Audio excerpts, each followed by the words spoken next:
Ron looked at his watch and then glared furiously at Hermione and Neville. If either of you get us caught, I'll never rest until I've learned that curse of the boogies Quirrell told us about and used it on you. Hermione opened her mouth, perhaps to tell Ron exactly how to use the curse of the bogies or boogies? I don't know, honey. B-O-G-I-E-S. Bogies? The bogies that Quirrell told us about and used it on you. Hermione opened her mouth, perhaps to tell Ron exactly how to use the curse of the bogies, but Harry hissed at her to be quiet and beckoned them all forward. They flitted along corridors stripped with bars of moonlight from the high windows. At every turn, Harry expected to run into Filch or Miss Norris, but they were lucky. They sped up a staircase to the third floor and tiptoed toward the trophy room. Malfoy and Crabbe weren't there yet. The crystal trophy cases glimmered where the moonlight caught them. Cups, shields, plates, and statues winked silver and gold in the darkness.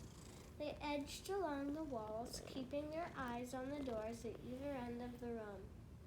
Harry took out his wand in case Malfoy leapt in and started at once.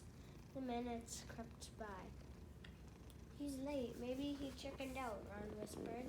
Then a noise in the next room made them jump. Harry had only just raised his wand when they heard someone speak, and it wasn't Malfoy. Sniff around, my sweet. They might be lurking in the corner. It was Filch speaking to Miss Norris. Horror-struck, Harry waved madly at the other three to follow him as quickly as possible. They scurried silently toward the door, away from Filch's voice. Neville's robes had barely whipped around the corner when they heard Filch enter the trophy room. They're in here somewhere, they heard him mutter, probably hiding. This way, Harry mouthed to the others, and petrified, they began to creep down a long gallery full of suits and armor. They could hear Filch getting nearer. Neville suddenly let out a frightened squeak and broke into a run.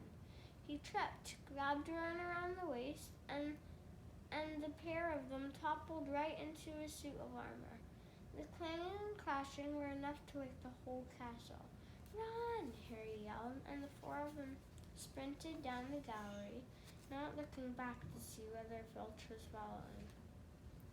They swung around the doorpost and galloped down one corridor, then another. Harry in the lead, without any idea where they were or where they were going.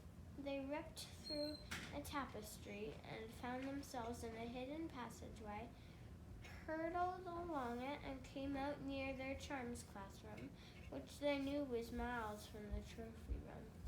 I think we've lost him, Harry panted, leaning against the cold wall and wiping his forehead.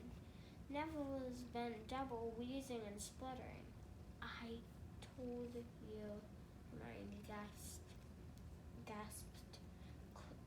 clutching at the stitch in her chest.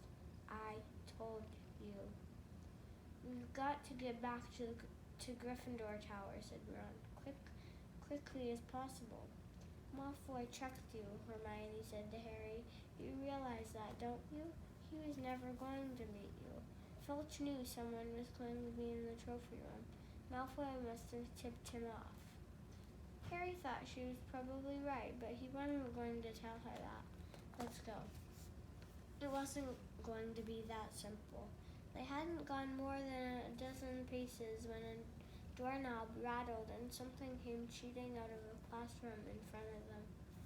It was Peeves. He caught sight of them and gave a squeal of delight. Shut up, Peeves, please, you'll get us thrown out. Peeves cackled, wandering around at midnight. Ickle firsties, tut tut tut, naughty, naughty, you'll get caughty.